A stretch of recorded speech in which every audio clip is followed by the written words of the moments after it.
मैदा सही करने के लिए क्या करना चाहिए? अरके मुरक्कब पीना चाहिए। एक दिन के अंदर 2-2 मरतबा लोगों को तलाम हो जाता है। उसके लिए मेडिसिन है, देसी जड़ी बूटियाँ हमारे पास हम देते हैं, इंशाल्लाह ठीक हो जाते हैं। अस्सलाम वालेकुम नाज़रीन, आज के प्रोग्राम में मेरे साथ मुल्क के मशहूर व मारूफ तिला सेंटर के मालिक हकीम यासिन साहब हमारे साथ बैठे हुए हैं और आज हम उनके दवाखाने में आए हैं उनसे मुख्तलिफ नौइयत के जो अमराज हैं उसके बारे में जानने के लिए कि आजकल चूँकि गर्मी है, सबसे ज़्यादा मेन मुद्दा ये है कि गर्मी के साथ साथ लोग पानी कम पीते हैं और पानी कम पीने की वजह से पेशाब रुक के आता है, पेशाब में जलन होने लग जाती है। ये एक बहुत कॉमन मसला हो गया है। इसके साथ साथ जो है वो मैदे की बहुत सारी बीमारियां जन्म ले रही हैं और ख़ुराक हज़म नहीं होती है।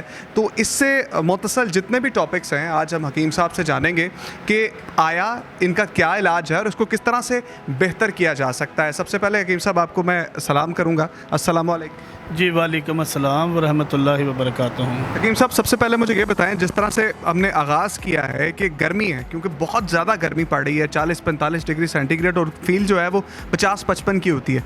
पानी फिर भी कम पिया जाता है जिससे जो है वो पेशाब में जलन होती है, पेशाब रुक के आता है। मेन कॉज क्या है, वजह क्या है? बिस्मिल्लाहिर्रहमानिर्रहीम। देखें जी, सबसे बड़ी वजह जो है ना ये है कि जो है ना खाने पीने का लोग जो है ना ये परहेज़ नहीं करते। ये करना चाहिए, खाना पीना जो गर्मी के अंदर जो है ना वो बड़ा तरीके के साथ खाना चाहिए और पानी तो ज़ाहिर बात है ज़्यादा पीना चाहिए। खाने पीने की वजह से ज़्यादा लोग बीमार होते हैं। यूरिक एसिड, कोलेस्ट्रॉल जो बढ़ जाता है, ये बर्गर शवारमे वगैरह जो है ना ये लोग खाते हैं, तो इसकी वजह से ये मसले मसाइल हैं लोगों के।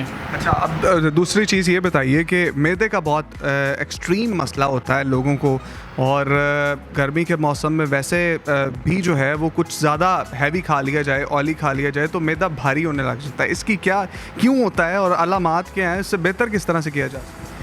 देखिए, इसकी वजह मैंने बताई है कि शवारमे वगैरह ये खाने पीने का जो परहेज़ नहीं करते, बेतुका खाना खाते हैं, उसकी वजह से मैदे जिगर ख़राब हो जाते हैं। और दूसरी वजह कि ठंडा भी खा लिया, साथ गर्म भी खा लिया, खाने पीने का परहेज़ नहीं किया, उसकी वजह से मैदा ख़राब हो जाता है।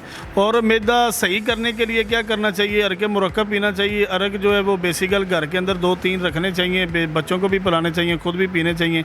मैदा कभी ज़िंदगी में आपके पास ऐसा क्या बेहतरीन मैदे का इलाज है कि लोग आपके पास आएँ और आकर वो इलाज करें?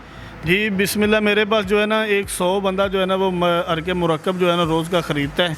अरके मुरक्कब मैदे और जिगर के लिए इतना मुफीद है, इतना बेहतरीन है कि जिगर और मैदे को बिल्कुल सही कर देता है। तो आपने अरके मुरक्कब जो है वो ख़रीदने के लिए हकीम साहब के पास ज़रूर आना है। और बातें बहुत हैं और बहुत ज़्यादा सवालात हैं, लेकिन टाइम हमारे पास कम है। हम छोटा छोटा करके आपकी आसानी के लिए आपको बताना चाह रहे हैं कि आपने विज़िट ज़रूर करना है एक बार हकीम साहब का दवाखाना, जिससे जो है वो आपको शिफा भी मिलेगी। मेरी गारंटी है कि हकीम साहब के पास जो भी आता है अफाका पा के जाता है, क्योंकि मैंने तो बहुत इर्द गिर्द में आया हूँ और बहुत से मरीज़ों को देखा, आई जा रहे हैं और शिफा पा के जाई जा रहे हैं। और जो रिव्यूज़ भी लिए हैं वो रिव्यू भी माशाल्लाह से जो है वो बहुत शानदार है और बहुत आला है।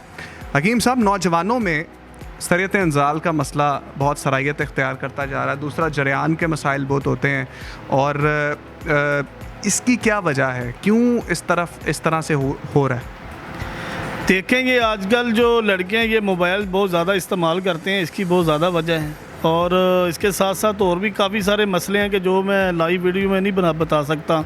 मेरे नंबर नीचे स्क्रीन के मौजूद है, मेरे साथ रब्ता करें, मैं इंशाल्लाह एक बाद उनको बता दूंगा इसकी क्या वजह, क्यों कतरे आते हैं। बेसिकल मोबाइल ज़्यादा देखने की वजह भी है, नींद ना पूरी होनी इसकी भी वजह है, मैदे जिगर की ख़राबी हो जाना, मादा पतला हो जाना, काफ़ी सारे इसके मसले मसाइल हैं जिसकी वजह से इन लोगों को कतरे वगैरह आते हैं। तलाम एक दिन के अंदर 2-2 मरतबा लोगों को तलाम हो जाता है। लोग उसकी तलाम की दवाई खाते रहते हैं, हालाँकि इसके दवाई इसका जिगर का इलाज करना चाहिए, जिगर के अंदर से गर्मी को ख़त्म करना चाहिए, मैदे को पावर देनी चाहिए, तलाम नहीं होता। तो इस तरह की चीज़ें हैं जो लोगों को नहीं पता। इंशाल्लाह मुझसे कोई भी बंदा अगर सवाल पूछता है तो मैं पूरी ईमानदारी के साथ उसको एक नंबर बात बताता हूँ। और सरियत इंजाल का जो मसला है उसके लिए वो किस तरह से बेहतर होता है? उसके लिए मेडिसिन है, देसी जड़ी बूटियाँ हमारे पास हम देते हैं, इंशाल्लाह ठीक हो जाते हैं। हकीम साहब, मुझे बताएं, जो ख़ास किस्म के तिला आप बनाते हैं उसमें जो है वो किस किस्म के बनाते हैं, कितनी इक़साम के बनाते हैं और उनके क्या क्या फ़ायदे हैं और किस तरह से काम करते हैं, ज़रा ये हमारे नाज़रीन को ज़रूर बताएं।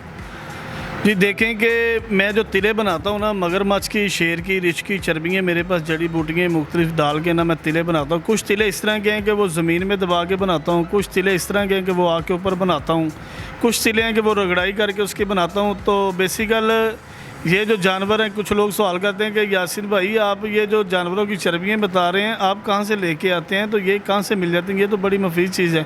देखें, ये मैं थाईलैंड से भी लेके आता हूँ और यहाँ से लकी रानी सर्कस या चिड़ियाघर वालों के जो जानवर मर जाते हैं ना, उसके अंदर से जो चर्बी हैं वो मैं निकाल के ले आता हूँ। वो मुझे फ़ोन कर देते हैं तो मैं उनके तिले बनाता हूँ। इंसानों की बेहतरी के लिए मैं मेहनत करता हूँ।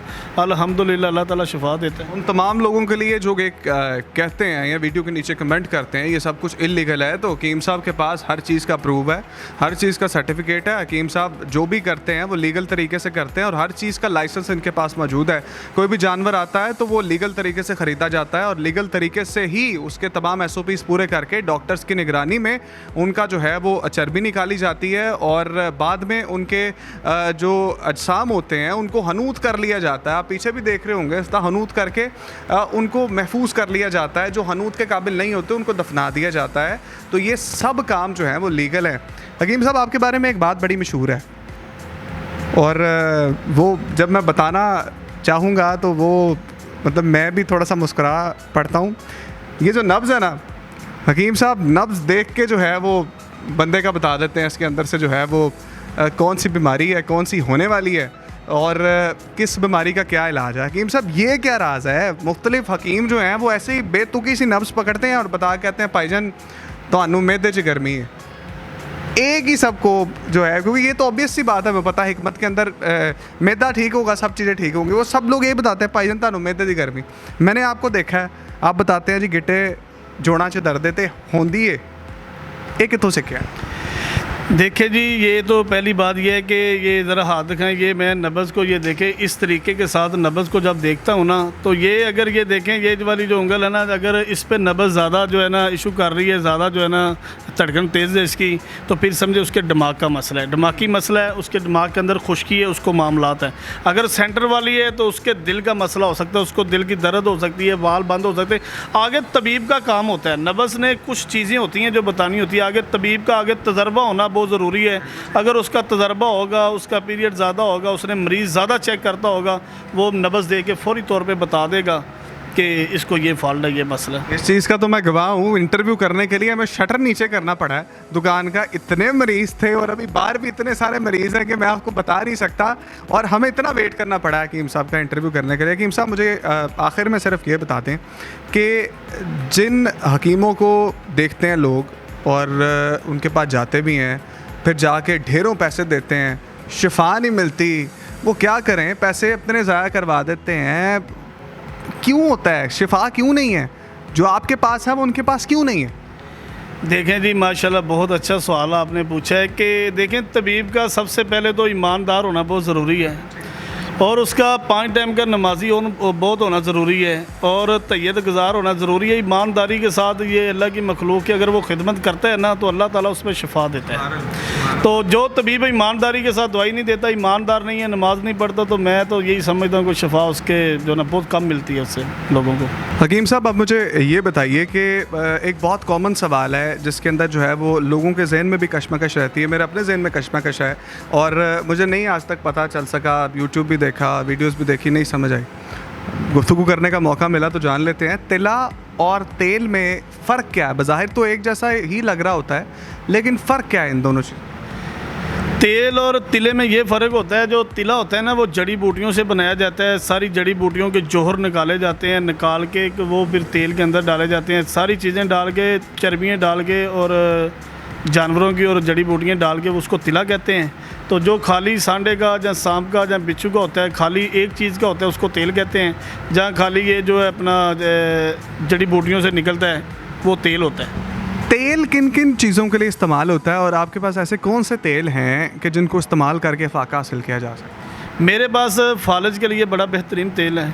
अगर उसको इस्तेमाल किया जाए ना 1 माह तो फालज बिल्कुल ख़त्म हो जाता है, दूसरे दिन उसका रिज़ल्ट मिलना शुरू हो जाता है। तो उसके बाद मेरे पास दर्दों के लिए बहुत ज़्यादा अच्छा तेल है, बहुत मुफीद है। जोड़ों का, घुटनों का, कमर का, किसी किस्म का पुराने से पुराना दर्द है ना, अल्हम्दुलिल्लाह तेल के साथ मैं ठीक कर देता हूँ। और उसके बाद मर्दों के लिए मेरे पास बड़े अच्छे तेल पड़े हैं जो मर्दाना कमज़ोरी पे काम करते हैं। तो अल्हम्दुलिल्लाह तेल मेरे पास, जो लोग दवाइयाँ नहीं खाना चाहते या दवाइयाँ खा खा के तंग आ चुके हैं, थक चुके हैं, हकीम यासिन के पास एक मरतबा आए, मुझे जमाए, अल्हम्दुलिल्लाह इंशाअल्लाह ताला तेल के साथ मैं उनको ठीक कर सकता हूँ। तो नाजरीन, आपने हकीम यासिन साहब का इंटरव्यू सुना और बहुत ही मुख्तसर लेकिन बहुत जामे गुफ्तगू हमने की, और जो रोज़मर्रा ज़िंदगी के अमराज हैं उन पर भी रोशनी डाली। फिर हकीम साहब से ये भी जाना कि किस तरह से इलाज होता है, नब्ज़ किस तरह से चेक करते हैं। तो मेरी आपसे गुजारिश है, अगर आपको कोई भी मर्ज़ है, एक बार हकीम यासिन साहब के तिला सेंटर में दवा खाने में आपने ज़रूर आना है। एक बार जहाँ इतने लोगों को आजमा लिया है, अंग्रेज़ी दवाइयाँ खा ली हैं, होम्योपैथिक की दवाइयाँ खा ली हैं, आपने एक बार देसी दवाई के लिए सिर्फ हकीम साहब को ट्राई करना है। मेरा दावा है, मैं चैलेंज करके कह सकता हूँ कि हकीम साहब से आपको अफाका मिलेगा। इसी तरह की स्टोरीज़ हम आपकी खिदमत में लेकर आते रहेंगे। फ़िलहाल मुझे इजाज़त दें, अल्लाह ने के बाद।